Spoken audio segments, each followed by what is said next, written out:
For my 18th birthday, my parents threw a huge party. String lights wrapped around the oak trees, champagne glasses glittered under the backyard lanterns, and a jazz trio played near the pool. It should have been perfect, the kind of celebration a daughter dreams of. Only one problem: it wasn't for me. I stood near the edge of the deck, watching a crowd of relatives, neighbors, and my parents' colleagues swarm around the person of the night, my sister, Emily. The cake, a towering 3-layer masterpiece covered in gold frosting, had a glittering number 18 on top. And beneath it, in elegant cursive, was her name: Emily Hart. My heart sank the moment I saw it. It wasn't a mistake. 2 days earlier, Emily had announced she wanted to celebrate her 18th again because, as she put it, last year's party wasn't big enough. And people didn't get to see my glow-up. My parents laughed like it was the funniest thing they'd ever heard.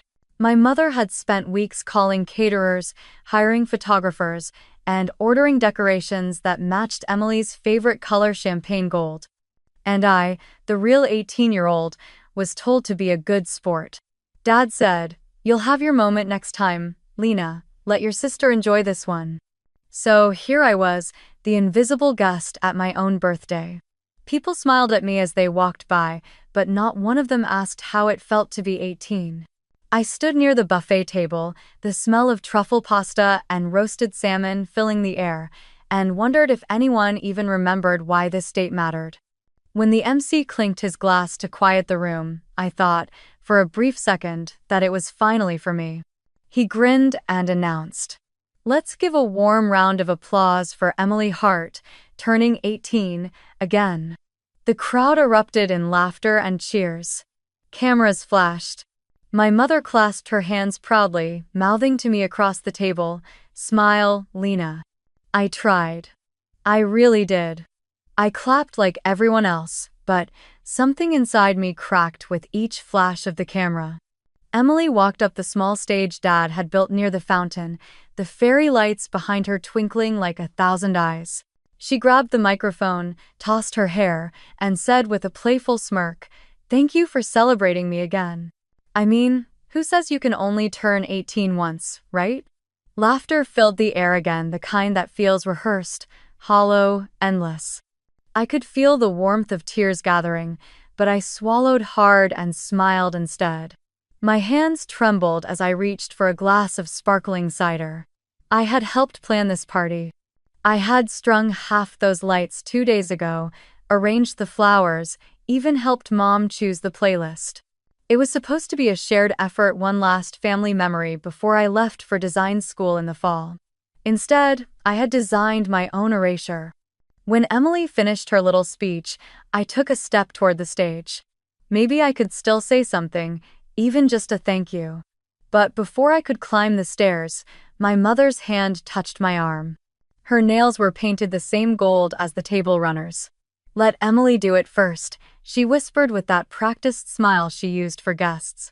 "We don't want to confuse people." Confuse people. As if my own birthday was an inconvenience, I stood there frozen, the laughter echoing like static in my ears. I retreated to the garden's edge, the sound of clinking glasses and the DJ's remix of pop songs bleeding into one another. The night smelled of champagne and cut roses, too sweet, almost suffocating. I stared at the glowing pool water, where the floating candles shimmered like little suns, and thought about how strange it was to feel lonely in a house full of people. A group of Emily's friends passed me, giggling, one of them saying, "She really outdid herself this time." They didn't even notice me standing there. I looked back at my parents. Dad was shaking hands with his business partner. Mom was posing for a photo with Emily, both of them laughing into the camera. And in that perfect, glittering frame, I wasn't even a shadow. The tears finally blurred my vision, making the lights smear into golden streaks. I set my glass down and whispered, almost to no one, "Happy birthday to me." Then I turned away before anyone could see the cracks in my smile. The music from the backyard faded into a low, trembling pulse behind me, bass and laughter mixing into something almost unreal. The sound carried down the quiet Austin street, growing softer with every step I took. My heels sank into the dirt as I cut across the lawn, the hem of my white dress catching dew and soil. When I reached the gate, I hesitated for a moment, waiting for someone to notice, for my mother's voice to call my name, for my father to ask where I was going. But no one did. The door to the house opened briefly, spilling warm yellow light and a burst of EDM into the night, and I caught a glimpse of Emily dancing in the center of the crowd, the shimmer of her dress flashing like a mirror ball. The door shut again, and the laughter muffled. The air outside was cool and heavy with the scent of rain-soaked grass. I slipped off my shoes and started walking barefoot down the road. The rough asphalt scratched against my skin, but I didn't care. A breeze swept in from the direction of the river, lifting the loose strands of my hair and brushing against my shoulders. It felt like something was whispering, "Go." Behind me, the faint echo of applause rippled one last time, and I knew they were cutting the cake with her name on it. For years, I'd thought if I tried hard enough, if I stayed quiet, polite, helpful, they'd finally see me. I had spent my childhood sitting in the front row of Emily's cheerleading competitions, clutching flowers for her after every win. I designed her posters for the school elections she always won, stayed up late editing her essays when she was too tired to write, and smiled through every teacher's comparison. "You're Emily's little sister? She's just wonderful." Wonderful, that word clung to her like perfume and hung around me like fog. When I was 15, I made her a handmade scrapbook for her birthday. She barely flipped through it before saying, "It's cute, but Mom's buying me an iPad, so maybe you could have just saved your allowance?" That night, I tore a page out of my sketchbook, a half-finished drawing of a bedroom I had imagined designing one day, and swore that one day I would build something that couldn't be ignored. But promises made to yourself at 15 feel small when you're 18 and standing alone in the dark. By the time I reached the bus stop on South Congress, my dress was streaked with dirt, and my feet were bleeding slightly from the pavement. The streets were nearly empty, just the hum of streetlights and a passing car every few minutes. I sat down on the cold metal bench, clutching my small purse inside it, my phone, a charger, a sketchbook, and the $600 I'd saved from a summer internship. I didn't have a plan. I only had a direction.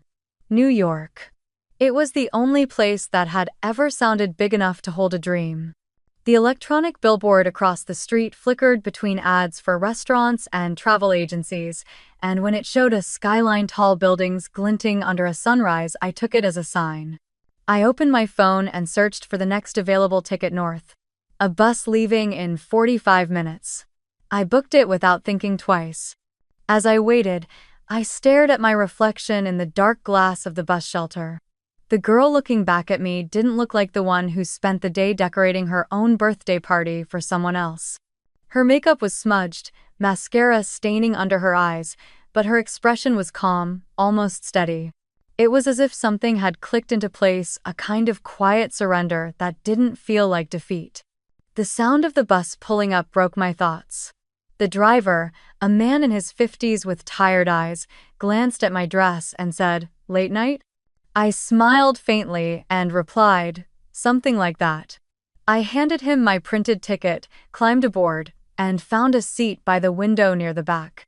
The air inside smelled faintly of coffee and dust. As the engine started, I pulled my knees close, watching the city lights slide past gas stations, diners still open, a couple arguing outside a motel, a stray dog crossing the street. Austin was shrinking behind me, and for a second, fear fluttered in my chest. I didn't know anyone in New York. I didn't even know where I would sleep tomorrow night. But staying felt impossible. Every corner of that house had become a mirror reflecting Emily's perfection and my invisibility. I pulled out my sketchbook from the bag and flipped to a blank page. The vibration of the bus made my pencil shake as I began to draw a room with tall windows, soft light, plants by the sill, and an empty chair facing the sunrise. I didn't know whose home it was, but I knew I wanted to make it real someday. The memories of the night replayed in fragments. Mom's hand stopping me, Emily's laughter, the crowd cheering. And under it all, a single thought repeated in my mind like a mantra. They'll forget me tomorrow anyway. That realization didn't hurt as much as I thought it would. Maybe that was freedom. The bus merged onto the highway, and the dark horizon stretched ahead. The hum of the tires on the road became a rhythm steady, almost comforting. I leaned my head against the window, watching raindrops gather on the glass and slide down in crooked lines, turning the passing lights into soft blurs. The city disappeared completely, swallowed by the night. Somewhere near Dallas, I dozed off. In my dream, I was standing inside a vast, unfinished room, bare walls, high ceilings, open space, and I could hear a faint echo of my own voice bouncing back. No laughter. No comparisons. Just me. When the morning sun finally bled through the windows of the bus, painting the seats in pale orange light, I woke to see the skyline of Manhattan rising in the distance. My heart pounded with something that wasn't fear anymore. It was the thrill of standing on the edge of the unknown. For the first time in my life, I wasn't running from something, I was walking toward it. New York didn't welcome me with open arms. It greeted me with the smell of exhaust, the screech of trains, and the hard truth that nobody here cared who I was, where I came from, or what I'd left behind. The bus dropped me at Port Authority just after sunrise. People moved around me like a tide, coffee cups in hand, earbuds in, rushing somewhere important. I stood there, gripping my worn-out tote, pretending I belonged to that rhythm. The city pulsed, alive and indifferent. The first few weeks were survival in its rawest form. I found a shared room in Queens, a small space with creaking floors, paint peeling from the walls, and a window that faced a brick wall instead of sunlight. My roommate, a nursing student from the Bronx, kept to herself. We shared an old fridge and a broken lamp. Rent ate most of my savings, and I picked up part-time work at a coffee shop near Jackson Heights, wiping tables, steaming milk, and trying to make myself invisible enough not to be yelled at, but visible enough to keep the job. Every morning before my shift, I sat by that narrow window with my laptop, taking online classes in interior design. I couldn't afford real college, but I found free architecture modules, color theory courses, and online lectures from design schools I could only dream of attending.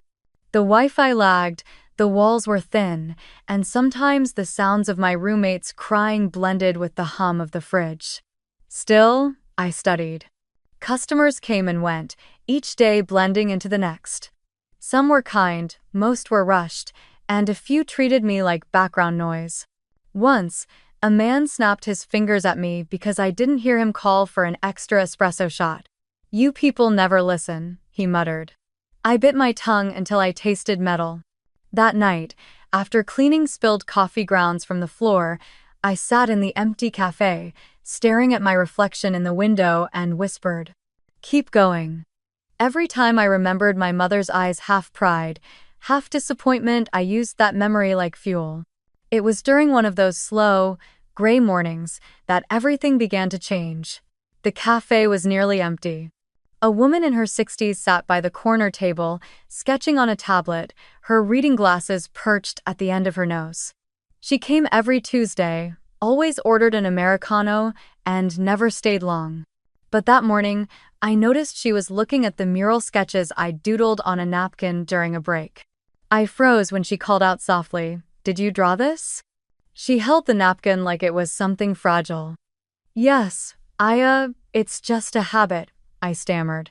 "It's not a habit," she said, her voice firm but kind. "It's instinct. You've got an eye for balance. For space." She looked at me with the kind of attention that felt both terrifying and electric. "Ever thought of doing this for real?" Her name was Margaret Holloway. I didn't know it then, but she was the founder of Holloway & Co., a boutique interior design studio known for transforming old, forgotten spaces into homes full of warmth and story. The next day, she came back and left her card on the counter. "Call me," she said. "I might have a small internship opening. It doesn't pay much yet, but it could be something." That night, I sat on my narrow bed and stared at the card until the letters blurred. I almost didn't call. A part of me still whispered that I wasn't enough, that I'd just embarrass myself like always. But another part, quieter yet stronger, said, "What if you finally are?" The next morning, I took the subway into Manhattan, clutching my only portfolio, a folder of sketches, some printed 3D models from online exercises, and a dream that barely fit inside my chest. Margaret's studio was tucked inside a converted warehouse in Chelsea. The space smelled like cedar and fresh paint. Mood boards covered the walls, samples of wood and fabric stacked on every surface. I'd never seen so much beauty created from ruin. Margaret glanced through my sketches while sipping her coffee. "You design like someone who's been invisible," she said finally. I blinked, unsure how to take that. She smiled. "That's a compliment. Invisible people notice details the rest of us forget." She slid one of my sketches back to me. "Let's see what you can do when someone's finally watching." The internship started the next week. It was brutal. I ran errands, fetched supplies, labeled paint samples, and spent nights learning design software until my eyes burned. Margaret didn't hand out praise easily. She'd glance at my layouts and say, "Too safe. Make me feel something." I began to understand that design wasn't just about aesthetics. It was about emotion, memory, identity. She pushed me to think of light as language, color as mood, space as story. At night, when everyone else had gone home, I stayed behind, rearranging mock-up rooms under the studio's dim pendant lights. Sometimes, I'd imagine my parents walking into one of them, how they'd pause, look around, and maybe, finally, see what I could create. But I didn't build for them anymore. I built for the girl who once strung fairy lights for a party that wasn't hers. The months passed, and New York slowly became less hostile. The city still roared, but I was beginning to find my own rhythm within its noise. My pay barely covered food, but Margaret had started giving me small projects, designing reading nooks, arranging art displays for local clients. The first time she introduced me to a client as one of our designers, I had to stop myself from crying. On weekends, I'd take long walks through the city museums, antique markets, thrift stores. I collected discarded items, cracked picture frames, chipped tiles, old lamps. I fixed them, repainted them, turned them into something new. My studio corner began to fill with secondhand beauty. Every piece reminded me that things could be broken and still belong somewhere.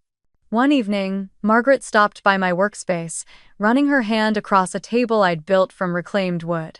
"You know," she said quietly, "you have a gift for giving things a second life." She looked at me, smiling faintly.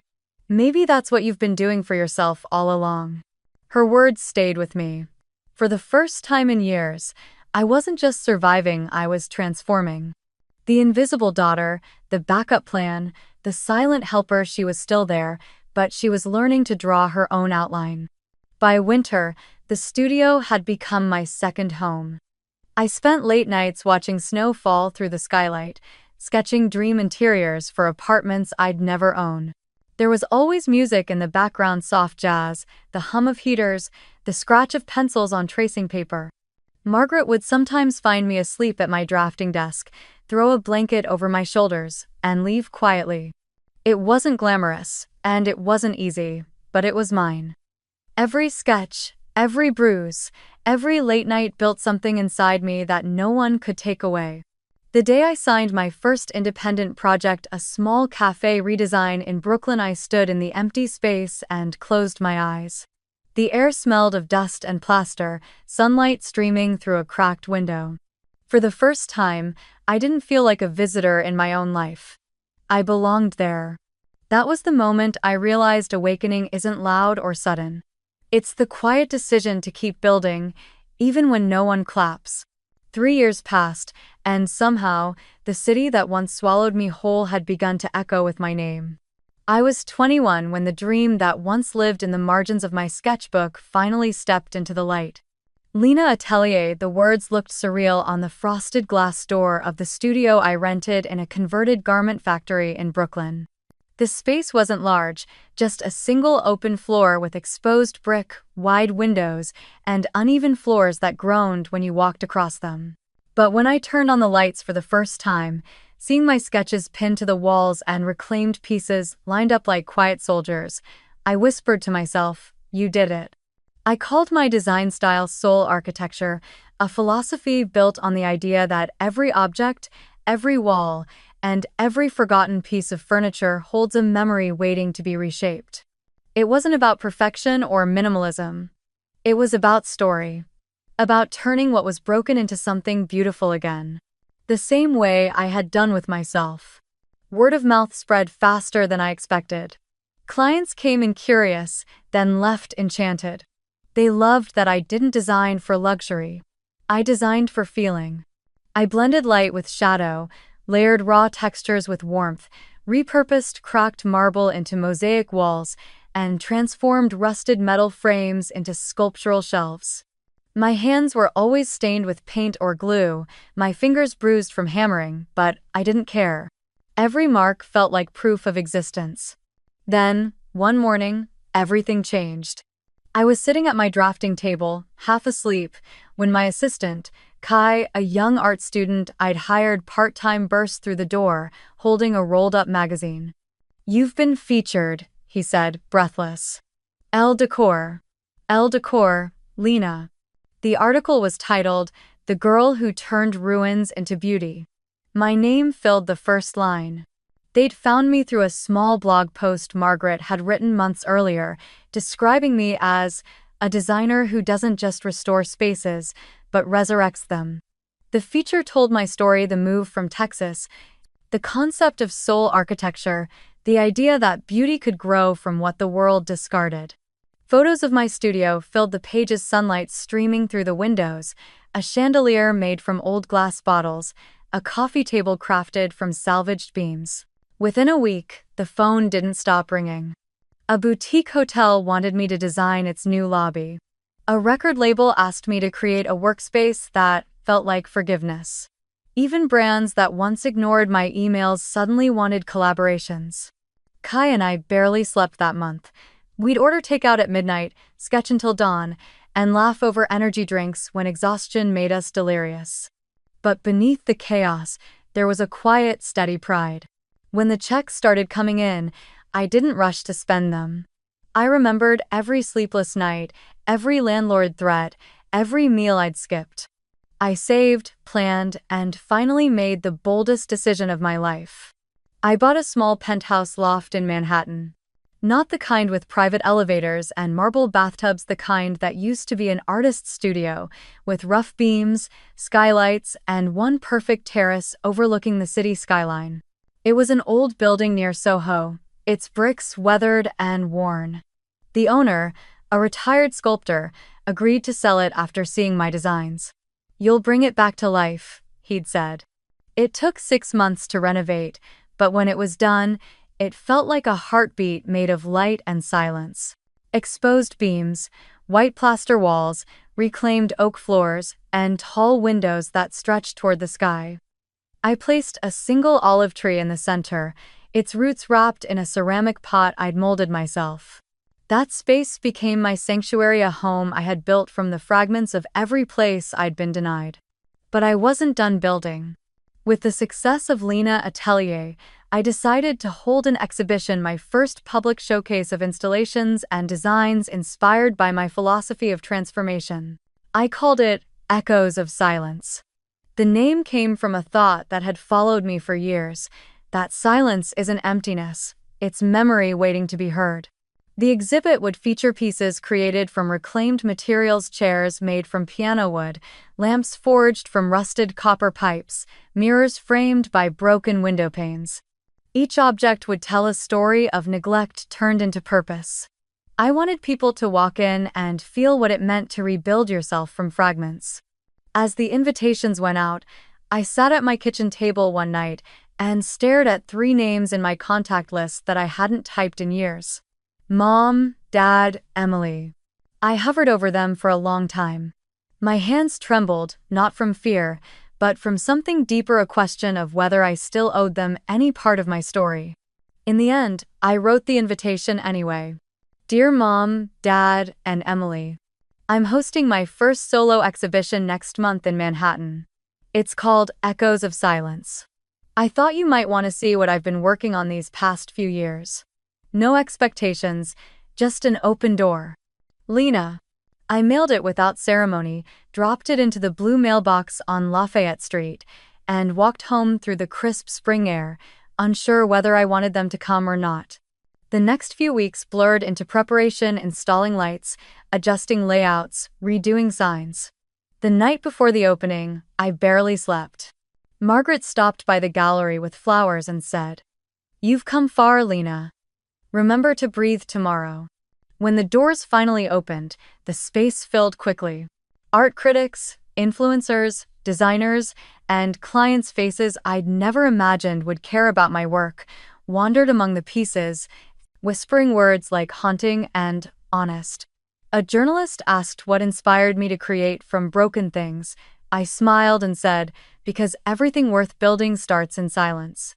As I glanced around the room, part of me still searched the crowd for familiar faces: my mother's sharp heels, my father's steady posture, Emily's gleaming smile. But none appeared.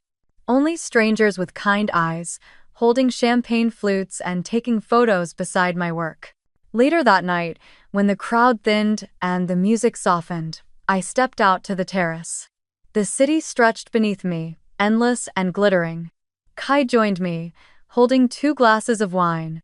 "Your family didn't come?" he asked gently. I shook my head, forcing a small smile. "No. But maybe that's okay." We stood there in silence for a moment. The wind lifted the edges of my hair, carrying the faint hum of traffic from below. Inside, people were still murmuring about my art, my story, my courage. Yet all I could think about was how strange it was how the ones who had once refused to see me would probably read about me tomorrow in a magazine. When I walked back inside, I found Margaret near one of my installations, a suspended chandelier made of shattered glass, the pieces arranged in perfect balance. She looked up at me with a proud, knowing smile. "You've built something extraordinary, Lena." I exhaled slowly. "I just wanted them to see it." She tilted her head. "They will. Maybe not in person. But someday, they'll have to face what they lost when they refused to listen." That night, after everyone left, I sat on the gallery floor among the remnants of the evening: empty glasses, confetti, and the soft hum of the exit lights. The silence didn't hurt this time.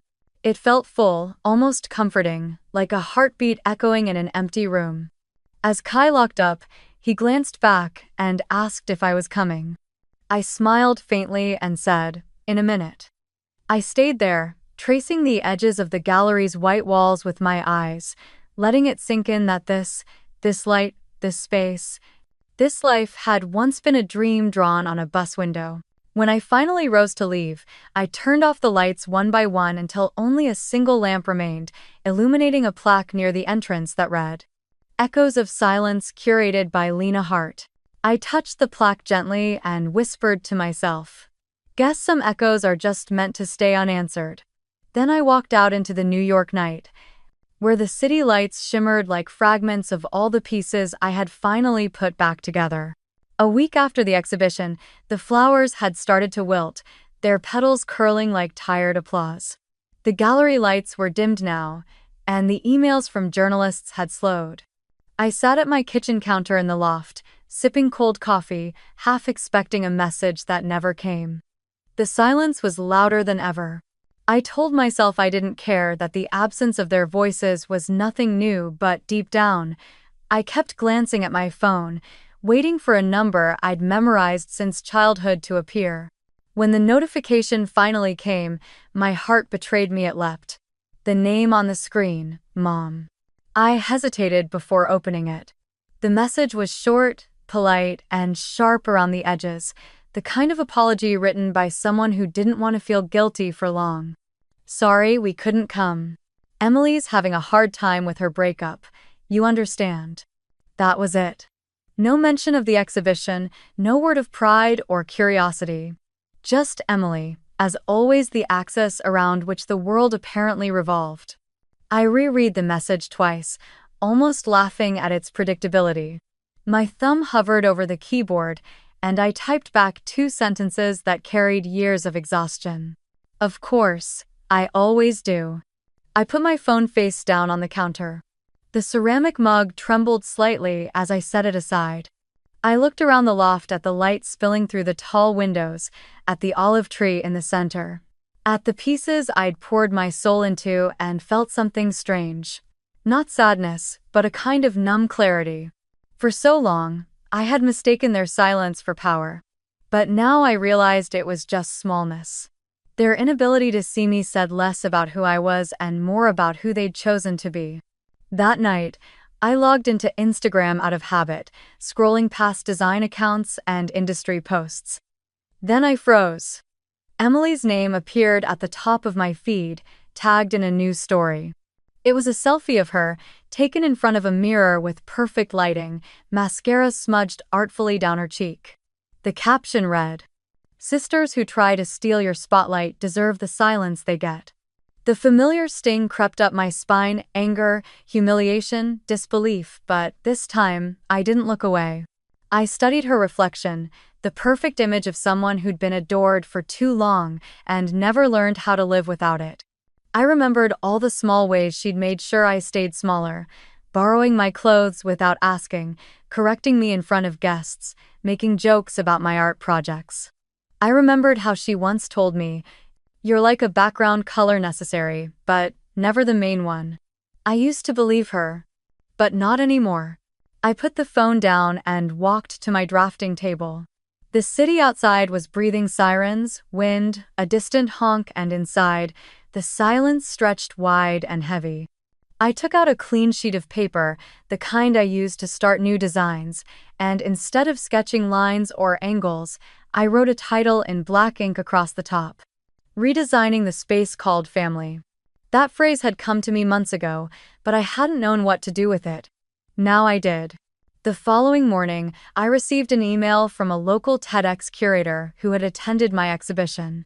He'd seen my work, read the Elle Decor article, and wanted to know if I'd consider giving a talk.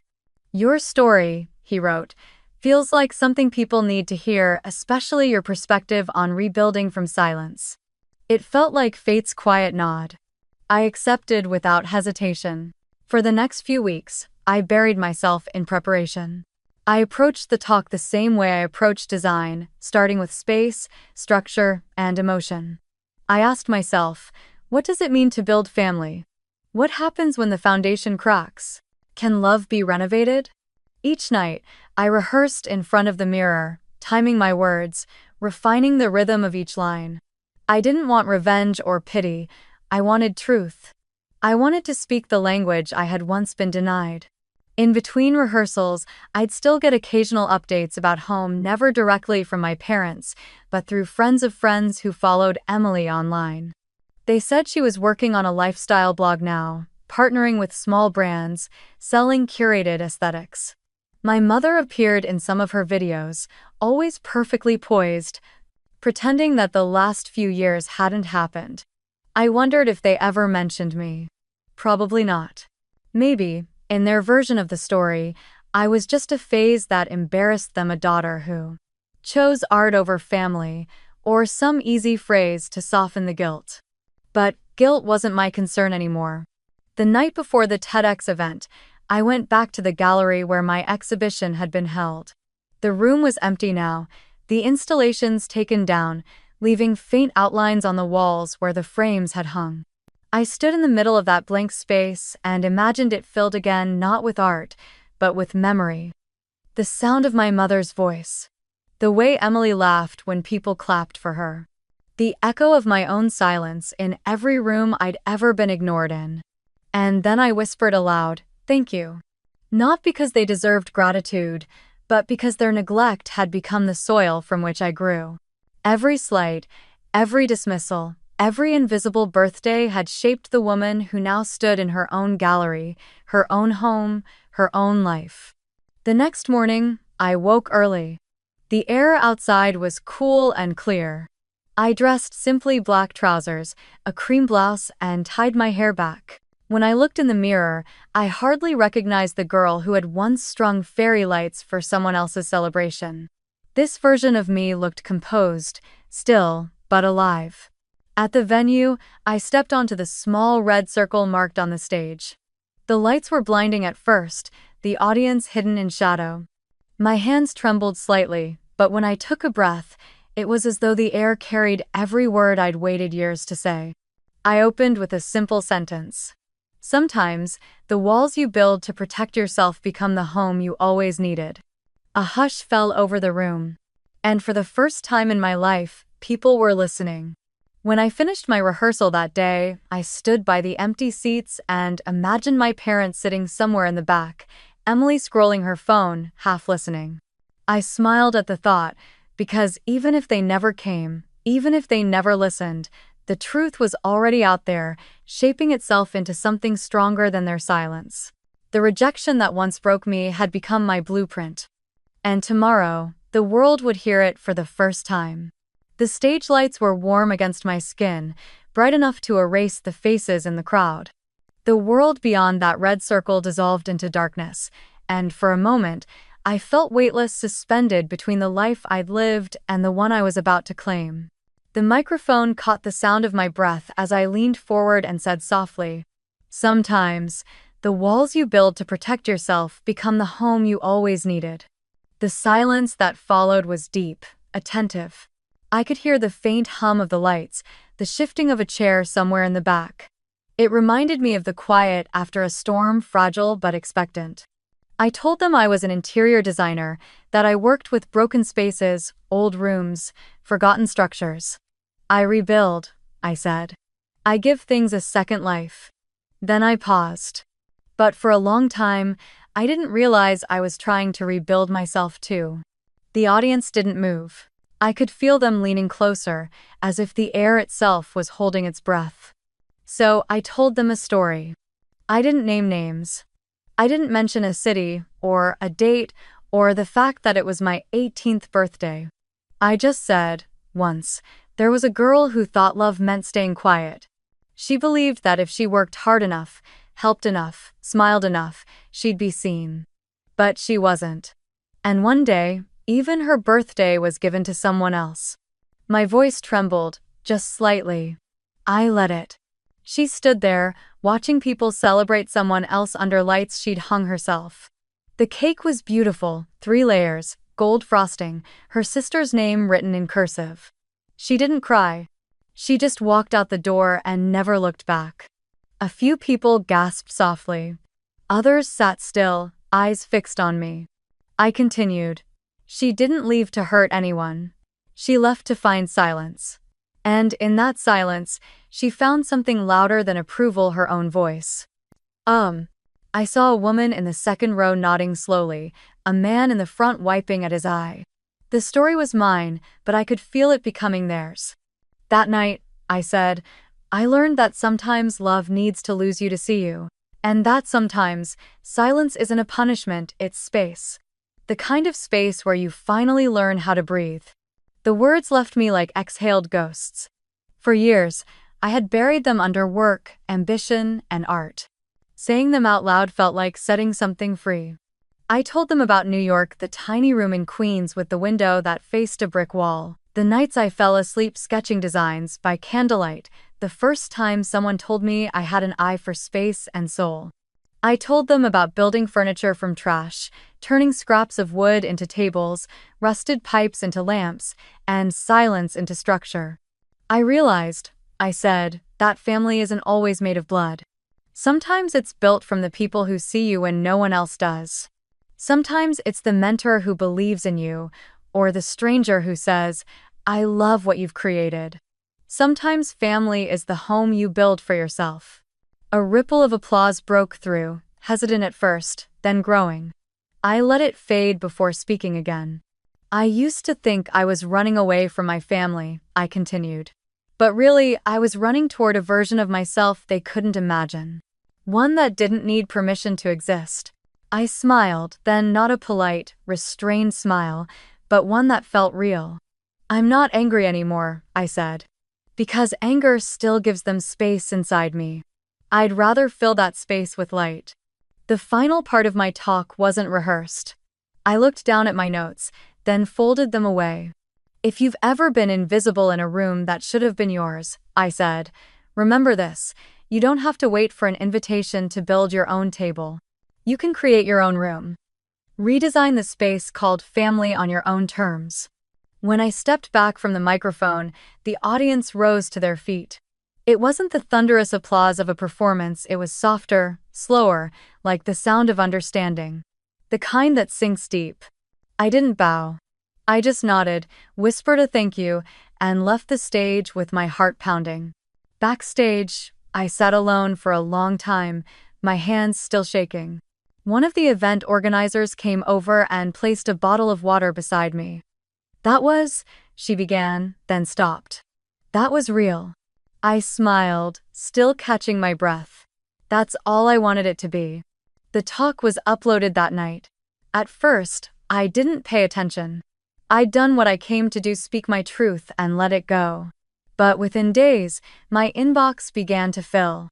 Messages from strangers all over the world, students, single mothers, men who hadn't spoken to their fathers in years. They wrote, "I was her once. Thank you for giving words to what I couldn't say. I left my house last year. I thought I was alone." The video hit 1 million views, then 2. Someone clipped the line, "You don't have to wait for an invitation to build your own table," and it started circulating on social media. People wrote it on signs, shared it as captions, printed it on notebooks. Someone even tattooed it on their wrist and tagged me in the post. Soon, the headlines began appearing. Designer Lena Hart, the girl who walked out of her own birthday. From silence to spotlight, the woman redefining family. The story I'd once tried to bury had become the story that defined me. Interview requests poured in. Elle Decor asked for a follow-up feature, this time not about design but about resilience. The New York Times called. A podcast host wanted to talk about healing through creativity. Even a major lifestyle network wanted to film a short documentary. At first, the attention felt overwhelming. I'd spent so long blending into the background that visibility felt almost violent. But then, as the days passed, I realized something. People weren't applauding me for being perfect, they were thanking me for being honest. For being human. In one of the interviews, the host asked, "If you could say one thing to the people who once made you feel invisible, what would it be?" I thought for a long moment before answering. "I'd say thank you," I said quietly. Because without the silence, I would never have learned how to build my own sound. When the interview aired, that line became another quote people repeated. And though the words spread far, their meaning stayed intimate, mine alone.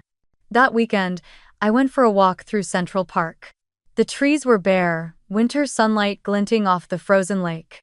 My phone buzzed constantly, notifications, interviews, invitations, but I ignored them. I wanted to listen to the city instead, to hear the rhythm of my own steps against the pavement. Somewhere between the bridge and the bench where I used to sketch, I realized that I wasn't lonely anymore. I had built something larger than approval, something that could outlast silence. That night, when I returned home, I opened my laptop and saw the view count had passed 5 million. The comment section was flooded with people sharing their stories, their pain, their awakenings. I sat back in my chair, eyes stinging, and whispered into the quiet, "This is what healing sounds like." For years, I had dreamed of being heard. Now, the world was listening. And for the first time in my life, the echo that came back didn't hurt, it sang. The first time I realized the video had gone viral, I was standing in line at a cafe near my studio, waiting for a cappuccino. The barista kept glancing at me like she was trying to place where she'd seen me before. When she finally handed me my drink, she smiled nervously and said, "You're her, right? The girl from the TED Talk. The one who walked out of her own birthday." For a moment, I didn't know what to say. Her words hit like a small, surreal echo of everything I'd said on that stage. I managed a quiet laugh. "Yeah," I said. "That's me."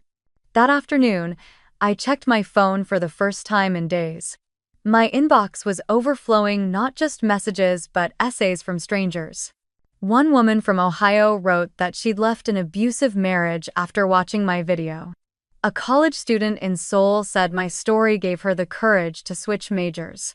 Someone from South Africa sent a photo of a renovated orphanage wall painted with my quote, "Build your own table." The video's title, "The Girl Who Walked Out of Her Own Birthday," had caught fire online. Within 2 weeks, it climbed to YouTube's top trending list. Journalists dissected every sentence of my talk.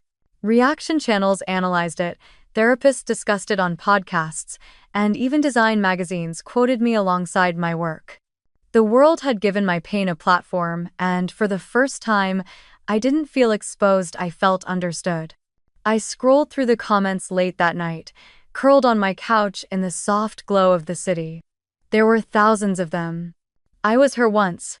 She turned pain into purpose. This hit harder than therapy. I showed this to my mom. We cried together. No. And in the middle of it all, one that stopped me cold. I wish my sister would hear this before it's too late. I stared at that one for a long time. It reminded me of Emily. The next morning, my phone buzzed relentlessly. Every outlet seemed to want a piece of the story. Vogue Living wanted to feature my Seoul architecture designs. Elle Decor wrote a follow-up article titled, "The Silence That Built a Star." Harper's Bazaar asked me to speak about creative independence. Even design brands began reaching out for collaborations. My assistant Kai looked up from his laptop, wide-eyed. "You just hit 1 million followers, Lena." I blinked. That can't be right. He turned his screen toward me, and there it was, the number glowing in bold, 1,023. My face, once barely visible in a crowd, was now everywhere. The world was clapping. But the silence from home was deafening. It didn't last long, though, because 3 nights later, I woke to a storm not in the sky, but online. Emily had posted. It was a photo of her sitting on the edge of her bed, tears streaming down her face, captioned, "Some people love to play the victim. Funny how they forget who helped them shine first." The comments exploded, half defending her, half accusing her of jealousy. I didn't respond. I didn't need to. The internet had already decided. Within hours, her post was taken down, but screenshots spread like wildfire. The next day, I got a text from a number I hadn't seen in 3 years. "Mom, we saw your video. It's everywhere. Emily's upset. Maybe you should call her, try to fix this. You're both adults now." I stared at the message until it blurred. It wasn't concern, it was damage control. I typed, deleted, and retyped, but, in the end, I sent nothing. For the first time in my life, I chose silence, not the kind they used to give me, but the kind I owned. A few hours later, my father sent an email. Short, formal. "I watched your speech. You've made quite a name for yourself. Congratulations. I hope you understand your sister's emotional nature. She means well." I laughed quietly to myself. Even now, they couldn't say I'd done something good without centering her feelings. It was always about Emily.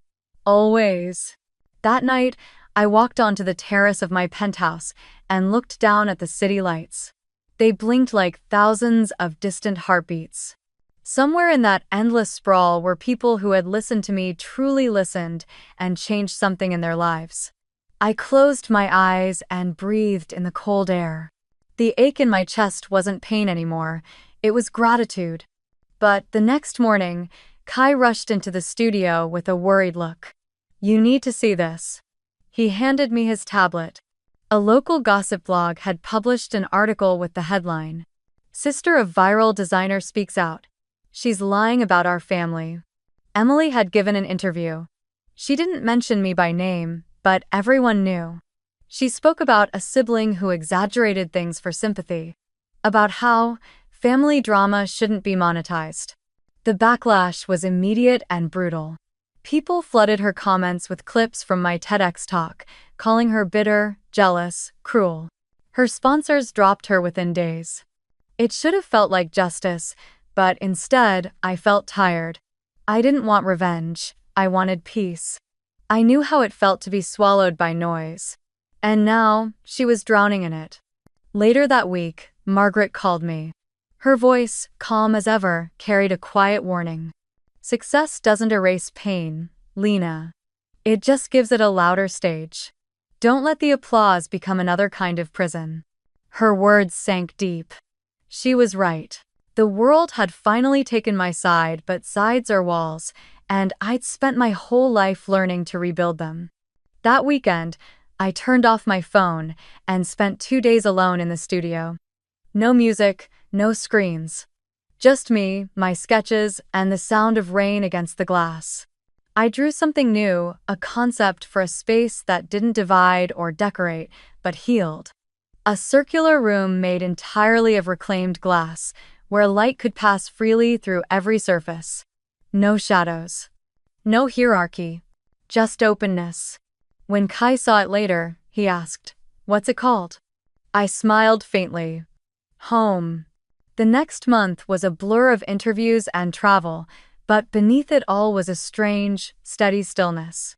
People called me an icon of quiet strength, a voice for invisible daughters. The girl who turned silence into art. But I didn't crave the labels. I'd learned that being seen was only meaningful if you stayed true to what had made you invisible in the first place. Honesty, empathy, and the will to create. Meanwhile, Emily disappeared from social media. Her followers plummeted, and her brand collaborations dried up. I didn't celebrate it.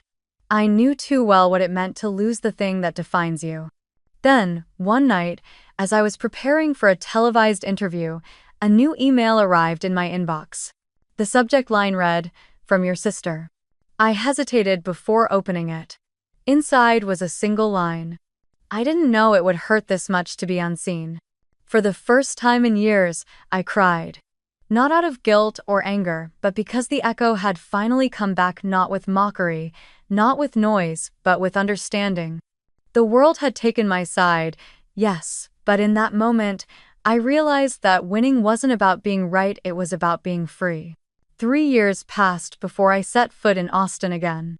I hadn't planned to return, but when my mother called to say it was the 3rd anniversary of my grandmother's passing and that the family was holding a small memorial dinner, something in me softened.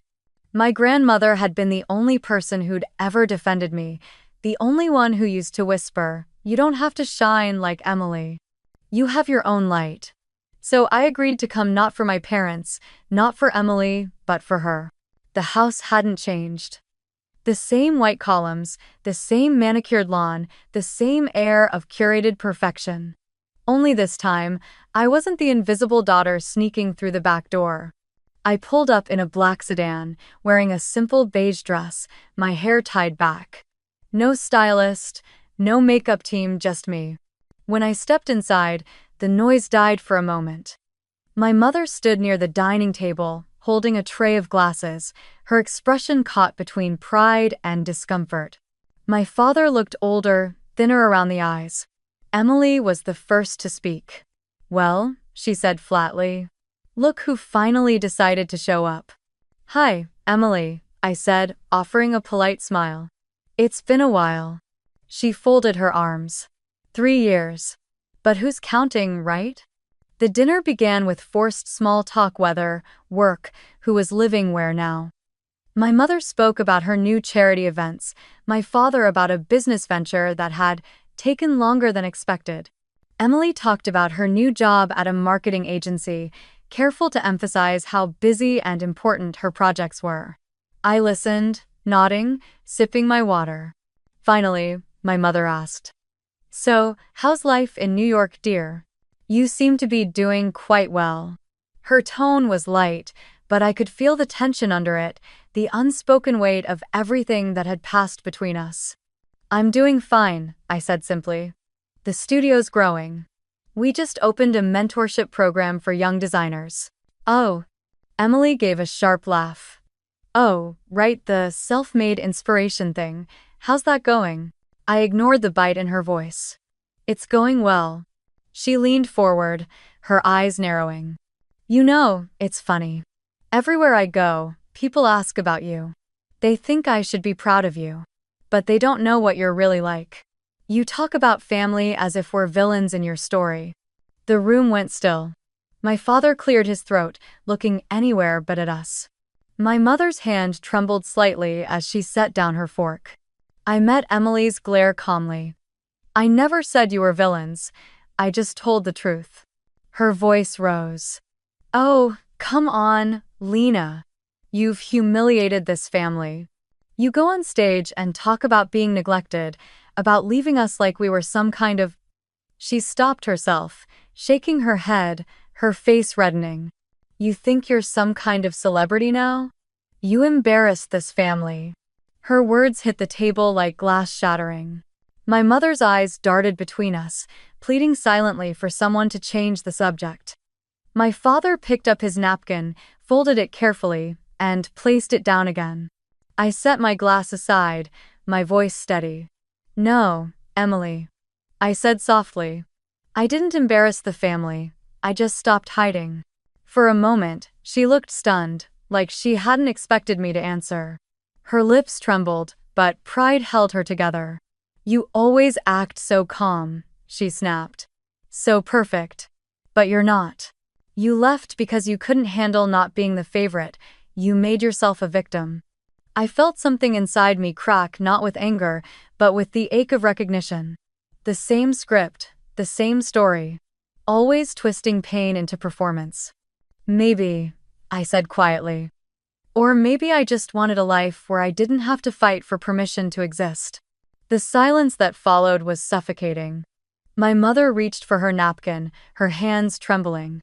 "Enough," she whispered. "Please, both of you. Not tonight." But Emily was already shaking, her mascara smudged, her voice breaking. "You think you're better than us now. Everyone worships you online, but I know who you are. You're still that scared little girl who ran away because she couldn't stand being second." She stood up abruptly, her chair scraping the floor. The sound echoed like a crack of thunder. "You'll never be part of this family again, Lena. Never. Mun." Then she turned and stormed out, her heels pounding against the tile, the front door slamming behind her so hard the chandelier trembled. For a long time, no one spoke. The air was thick with everything that hadn't been said for years. My mother's face crumpled. She pressed her napkin to her lips to stop herself from crying. My father exhaled slowly, looking away, shame flickering in his eyes. I looked down at my plate, untouched, and said softly, "It's okay." My mother shook her head. "No, it's not. I should have." "You don't need to explain," I interrupted gently. "Some things just build wrong. You can repaint them, polish them, but the cracks are always there." I stood then, pushing my chair back. The sound was soft, deliberate. "I forgive you," I said quietly, looking at both of them. "All of you. Even if you never ask." My mother's tears spilled freely now, and my father turned away, staring out the window into the dark garden. I picked up my coat and walked toward the door. Outside, the night air was cool, scented with rain and jasmine. I paused on the porch, taking one last look at the house, the same one where I'd once stood as an invisible girl watching someone else's celebration. Inside, I could still hear muffled voices, my mother sobbing softly, my father's low murmurs trying to calm her. But Emily's absence hung louder than any sound. For the first time, I didn't feel the urge to fix it. I didn't need to prove anything anymore. The past had already spoken, and I'd already answered. As I stepped off the porch, a faint breeze brushed against my face, carrying the scent of wet earth. Somewhere in the distance, thunder rolled, slow and distant, like the closing of a long, heavy chapter. I whispered into the darkness, almost to myself, "I forgive you." And for the first time, the words didn't feel like surrender, they felt like release. After the confrontation, the house fell into a strange kind of stillness. It was the kind of silence that didn't comfort, it hovered, raw and trembling, as if the walls themselves were trying to remember how to breathe. My mother had gone upstairs after Emily's outburst, her sobs fading behind a closed door. My father stayed at the table, staring into his untouched glass of wine, shoulders hunched beneath the weight of everything he'd refused to face for years. I stood there for a long time, watching the remnants of dinner grow cold, candles flickering low, crumbs on fine china, the scent of rosemary and smoke lingering in the air. On the polished wood in front of me lay 3 white envelopes. I had written them before coming here, sealed them before I knew if I would have the courage to leave them behind.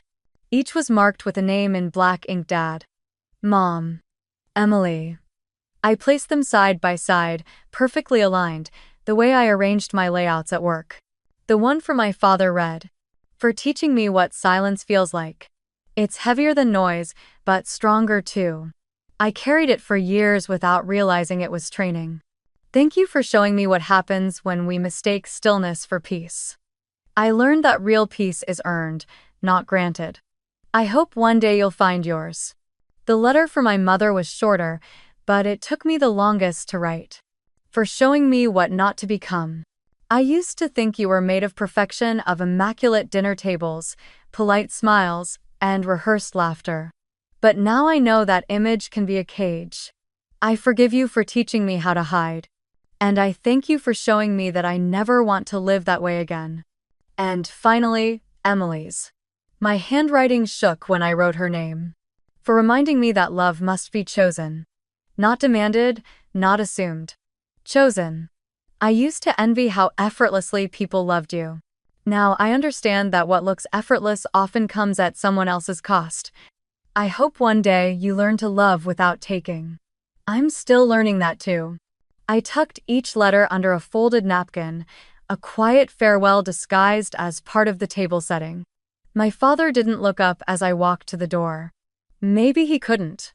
Maybe he didn't know how. Outside, the night air smelled like wet leaves and old memories. I stood on the porch for a moment, looking at the windows glowing softly behind the curtains. For the first time, I didn't feel anger or even longing. Just a gentle ache, like the final note of a song fading into silence. When I got back to New York, the city greeted me with its usual indifference, a kind of anonymity that felt like mercy. My studio was quiet when I returned, sunlight pouring through the tall windows, painting long gold lines across the floor. The olive tree in the center had grown taller, its leaves brushed against the light. I sat beneath it, let the stillness settle, and began to think about what I wanted to build next, not for fame, not for recognition, but for meaning. That was how the idea for a room of one's own was born. It started small. A scholarship fund for design students who, like me, had been told they didn't belong, who had been silenced by the people meant to lift them. I wanted it to be more than money. I wanted it to be a home, an incubator for anyone who had ever been pushed out of their own story. We built an online community, mentorship programs, and small grants for creative projects. When I announced it, I didn't expect much. But within a week, dozens of donations poured in from people who had heard my TEDx talk, from former clients, from strangers who said they saw themselves in my story. A major publication picked it up, running the headline, "The girl who built homes for others after never having one herself." The phrase followed me everywhere after that. At first, I thought it sounded melodramatic. But the more I thought about it, the truer it became. Because that's what I had done, without realizing it: built homes, not houses. Homes in the spaces I designed, in the communities I formed, in the silence I reclaimed. One morning, a package arrived at the studio. Inside was a worn photograph of my grandmother holding me as a baby, her handwriting scrawled on the back. "Always build where you are seen." There was no note explaining who had sent it, but I knew it was my mother. For the first time, I smiled instead of crying. Later that week, I received an email from a student who had just been awarded the first room of one's own grant. She wrote, "I grew up in foster care. I've never had a room that was mine, but your story made me believe I could design one for someone else. I think that's what healing is, passing on the space you didn't have." I read her message over and over, the words blurring with tears. That night, I sat by the window of my loft, looking down at the city glowing like a constellation of human stories.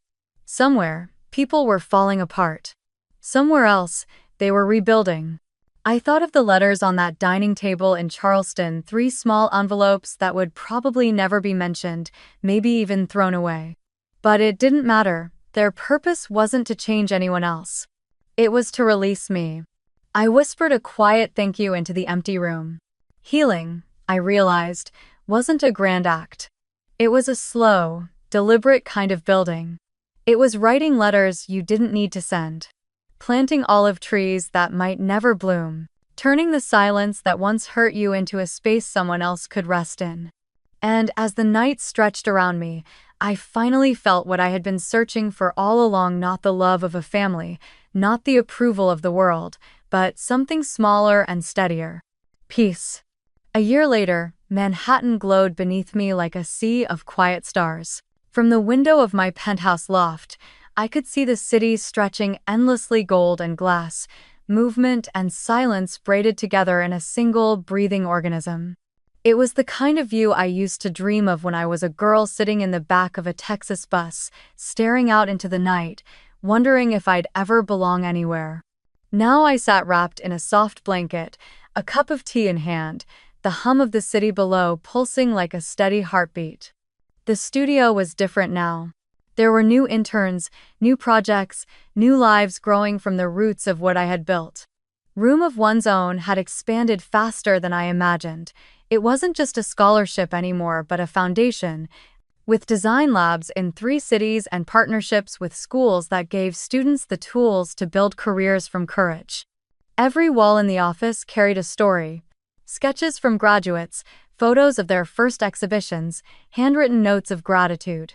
Sometimes I walked through the gallery late at night just to hear the echo of their laughter still hanging in the air. On this particular evening, the final day of my newest exhibit, I felt no rush to celebrate. The show, Home, had opened that morning to reviews that used words like intimate, transcendent, redemptive. I didn't need the praise anymore. What mattered most was that people came and stood quietly in the space, letting the art breathe around them. That was enough. The exhibit was built as a mirror to my journey.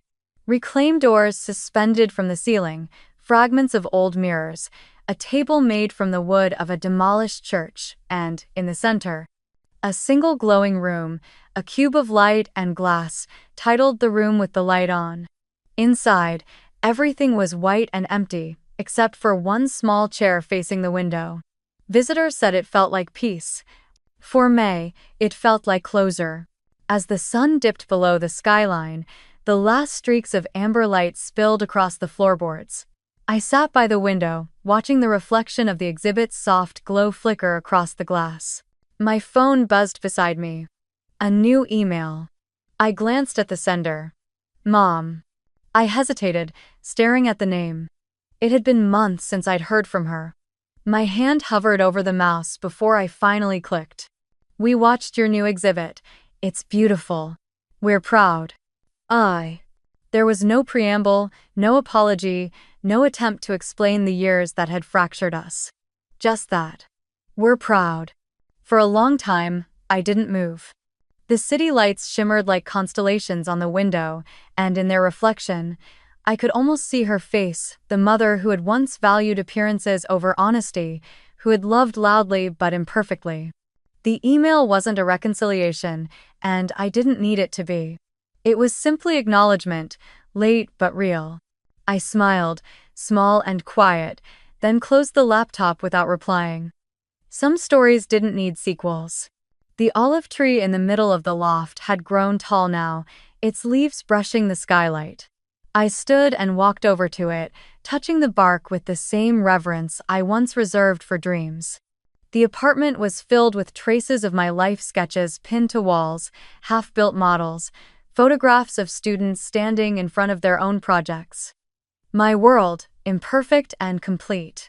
When I looked outside again, the reflection of my home merged with the skyline, the city lights flickering like a heartbeat against the glass. I thought about the path that had led me here, the night I walked out of that stolen birthday party, the long bus ride north, the sleepless years of building something from nothing. Pain had been my foundation, but I had built beauty on top of it. I turned off the lamps one by one until the apartment was dark, except for the single glowing cube visible from the adjacent room, the final installation of my exhibit. The room was empty except for that soft, golden light. It glowed like a beacon, steady and gentle, cutting through the dark. I stood in the doorway for a long moment, watching the light spill across the floor and onto the walls. Then I whispered, almost to myself, "Sometimes you don't rebuild the bridge. You build a home on your side of the river." Outside, the wind brushed against the glass, carrying the sound of distant traffic and laughter. Somewhere across the city, people were still building lives, art, hope. I thought of the students I'd met, the letters they'd written, the ones who had taken the scholarship and turned it into something bigger. Their names would live on long after mine faded. That was enough. Before heading to bed, I crossed the living room and stood once more before the glowing cube. Through the glass walls, I could see my own reflection, faintly older now, calmer, softer. I placed my hand against the glass, feeling the faint hum of the lights beneath my palm. It felt like a heartbeat. And for the first time in a very long time, I realized I was no longer chasing belonging. I had built it. I turned off the lights in the rest of the apartment, leaving only the room with the light on shining behind me. Its glow filled the space like a promise, steady, unbroken, alive. Outside, the city continued to hum, oblivious and eternal. Inside, peace stayed.